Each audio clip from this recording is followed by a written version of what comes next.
Cibo ditina bashtir telefona khwa bizivirinin. Please rotate your phone for a better view and experience.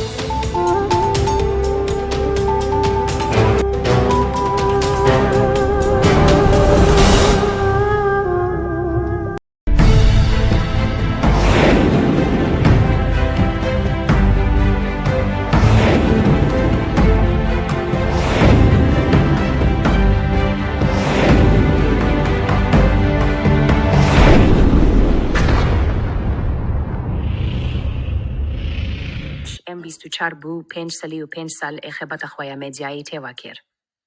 Tîvê serdemî de dinya dîjîtalê ev derfet ji bo neteweyên bêdewlet pêk anîye ku bîkarên bihêsanî swê bîdin nasîn.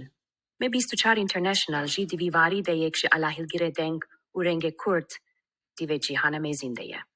Tora medyaya M24 inte vek saziyekê hikûmî ku li Ewropa hatiye tomarkirin bî hewl û xebatke berdevam bo xizmetkirin bî zîman, dîrok, çand û kelepûra Kurd û gehandîna Nûçe û zanyariyên bawerpêkirî karên xwe li 12 duye 2020 dest pêkiriye û hevî dare ku bî piştevaniya nivîskar, lêkoler, hunermend, derhêner û çalakên Kurd li hemû parçeyên Kurdistanê, xebata medya û ragihandînî bidomîne û veguhêze bo xelkê cîhanê û nîfşên paşrojê.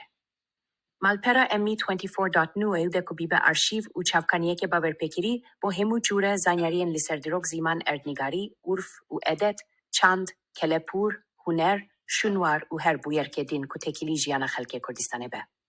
Me24 int benda hevkariya hemû dilsojên Kurd û van kesanê ku xema Kurd bûne em ê li bal hevdikom dike.